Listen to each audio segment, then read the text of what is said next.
Tim India akhirnya dipastikan keluar sebagai juara Olimpiade Catur 2024. Bukan hanya pada kategori terbuka, pada kategori wanita pun India menjadi juaranya. Pada kategori terbuka, peraih medali perak adalah Amerika Serikat dan disusul oleh Uzbekistan.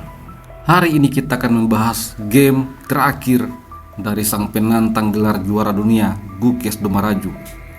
Gukesh berhasil mengalahkan Vladimir Fedosev yang di Olimpiade kali ini mengalahkan Magnus Carlsen.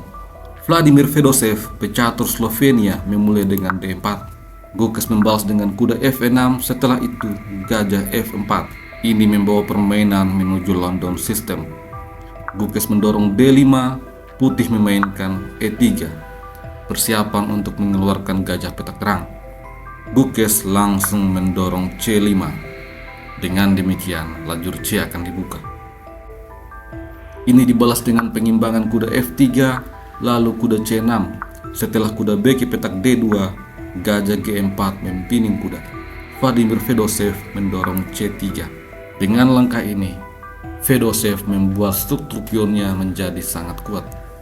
Gukesh Dommaraju kemudian mendorong E6, persiapan untuk mengeluarkan gajah petak gelap. Vladimir Fedosev di posisi ini memainkan sebuah langkah senyap yang sangat mengandung bahaya. Menteri A4. Apabila Gukesh sekarang mencoba memainkan langkah natural pengimbangan gajah untuk rokade, maka ini akan dibalas dengan kuda E5 menantang pertukaran kuda. Tentu saja langkah terbaik langsung rokade di sayap raja, dan setelah itu kuda makan kuda, pion makan kuda, menteri makan pion. Putih unggul 1 pion. Gukesh Dommaraju tentu saja menyadari rencana dari Vladimir Fedosev. Oleh karena itu, kuda mundur ke petak D7, menghalangi lompatan kuda ke petak E5. Vladimir Fedosev kemudian memainkan gajah B5, dibalas dengan menteri C8 untuk menjaga kuda. Benteng ke petak C1, langkah yang sangat berbahaya jika lajur C menjadi terbuka. Gukesh langsung mengusir gajah. Gajah makan kuda, menteri makan gajah. Kemudian menteri makan menteri, pion makan menteri. Vladimir Fedosev kemudian mendorong C4 dengan maksud untuk membuka lajur C, dan di posisi ini Gukesh memilih untuk mendorong F6. Langkah ini bisa jadi adalah persiapan untuk mendorong pion E di langkah selanjutnya. Fedosev kemudian membawa kuda ke petak B3, dibalas dengan A5, dan setelah itu H3 mengusir gajah. Gajah ditarik mundur ke petak F5, kemudian raja E2. Fedosev menghubungkan kedua bentengnya. Gukesh kemudian menyerang kuda. Kuda kembali mundur ke petak B2, lalu H5. Di game ini rupanya kedua pemain tidak ingin melakukan rokade. Di langkah ke-16, Vladimir Fedosev menarik mundur gajah ke petak G3 dan dibalas dengan gajah E7. Setelah itu, benteng C3, persiapan untuk menyusun benteng. Gukesh menyembunyikan raja di petak F7 dan dibalas dengan benteng H ke petak C1. Selanjutnya, tentu saja Fedosev akan memakan pion untuk membuka lajur C. Di posisi ini, Gukesh memilih untuk mengaktifkan benteng H ke petak C8. Setelah itu, pion makan pion. Namun, E5. Gukesh tidak terburu-buru untuk mengambil pion. Kemudian Fedosev membuka lajur C dengan pion makan pion, dan kemudian C6. Fedosev memiliki sebuah pion bebas. Gukesh membawa kuda ke petak B6, lari dari ancaman. Ini dibalas dengan A3, langkah yang sangat penting untuk mencegah gajah menyerang benteng. Gukesh mengangkat benteng ke petak A5, lalu kuda mundur ke petak E1. Benteng B5 memberikan tekanan pada pion B, dibalas dengan kuda D3 untuk menjaga pion.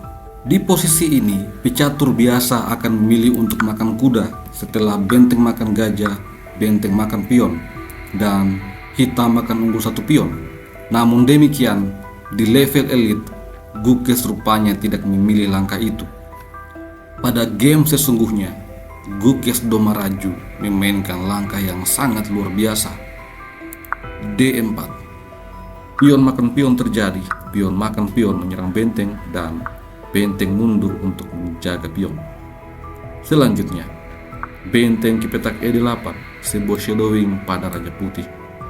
Vladimir Fedosev memainkan kuda F3. Ini dibalas dengan benteng menyerang kuda. Oleh karena itu, kuda F mundur ke petak E1. Setelah itu, Gukes memainkan langkah yang sangat penting dalam game ini, gajah B4 open skak. Kalau raja pindah ke petak D1, maka gajah makan kuda. Langkah terbaik adalah pion makan gajah. Namun jika kuda makan gajah, maka benteng makan kuda skak. Setelah benteng menutup skak, benteng makan benteng skak mat. Kalau raja lari ke petak F3, maka ini adalah pilihan yang paling buruk karena gajah E4 skak. Hanya ada dua pilihan bagi putih. Jika raja lari ke petak F4, maka G5 skak mat. Dan jika raja mundur ke petak E2, maka gajah makan kuda double skak. Tentu saja jika raja mundur ke petak D1, maka akan skak mat dengan benteng makan kuda. Langkah terbaik adalah raja ke petak F3, akan tetapi gajah E2 kembali double skak. Raja terpaksa lari ke petak F4, kuda D5 skak. Setelah raja F5, pion G6 skak mat dengan pion kembali terjadi. Oleh karena itu, di game sesungguhnya Fedosev menarik mundur raja ke petak F1 dan setelah itu gajah makan kuda. Sebuah langkah yang sangat menyiksa untuk putih. Tentu saja jika benteng makan gajah akan dibalas dengan gajah makan kuda skak, dan setelah benteng B ke petak E2 akan dibalas dengan benteng makan benteng, benteng makan benteng, kemudian benteng makan pion. Hitam akan menang dengan sangat mudah. Oleh karena itu, di posisi ini terpaksa kuda makan gajah, setelah itu gajah makan benteng, dan setelah kuda makan gajah terlihat bahwa Gukes unggul jumlah benteng. Di langkah 32, Gukes menyerang kuda dengan pion. Kuda lari ke petak E3, setelah itu benteng makan pion. Vladimir Fedosev kemudian mendorong pion C bersiap untuk promosi, dan kuda mundur ke petak C8 menghalangi laju pion.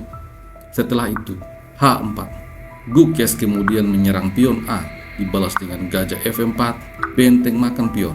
Kemudian G3, setelah itu benteng B3. Kali ini Gukes juga akan mendorong pion A yang juga sudah menjadi pion bebas. Vladimir Fedosev membawa kuda ke petak C4, lalu benteng E6. Setelah itu kuda mundur menyerang benteng, tetapi benteng masuk ke petak B2 dan benteng ke petak C3 untuk menyerang pion. Ini dibalas dengan benteng A6 bersiap untuk mengawal pion A. Vladimir Fedosev di langkah 41 membawa benteng ke petak A3 demi menghadang laju pion A, dibalas dengan benteng C2. Langkah ini selain mengancam skak juga untuk mengontrol pion bebas, karena Gukes akan membuat kuda bertarung dalam pertempuran. Fedosev membalas dengan kuda E4. Dengan demikian, gajah mengontrol petak C1. Gukes kemudian mengaktifkan raja ke petak G6, raja G2, kemudian kuda E7. Setelah itu, raja ke petak F3, lalu kuda D5 mengancam gajah. Di posisi ini, Vladimir Fedosev memainkan kuda C3 menantang pertukaran kuda dan juga bersiap untuk promosi pion. Jika kuda makan kuda, maka ini akan menjadi malapetaka karena pion akan promosi. Putih langsung membalikan keadaan. Dan jika benteng makan kuda, maka benteng makan benteng. Setelah kuda makan pion, posisi akan cukup seimbang. Pada game sesungguhnya, Gukes memainkan langkah terbaik, kuda makan pion. Dan setelah gajah makan kuda, D2, pion akan segera promosi. Fedosev menarik mundur raja ke petak E2, menghalangi laju pion untuk promosi, dibalas dengan benteng E6 skak. Raja mundur ke petak D1, namun benteng B2. Sampai di sini Vladimir Fedosev langsung menyerah. Jika game ini dilanjutkan, maka langkah terbaik adalah kuda ke petak E2, namun ini akan dibalas dengan benteng B1 skak. Raja makan pion, kemudian akan dibalas dengan benteng B2 kembali skak. Setelah raja menghindar ke petak D3, benteng makan kuda, benteng makan pion, benteng makan pion. Hitam unggul kualitas dan akan dengan mudah memenangkan permainan. Sampai jumpa lagi pada video selanjutnya. Salam Gen Sunasumus.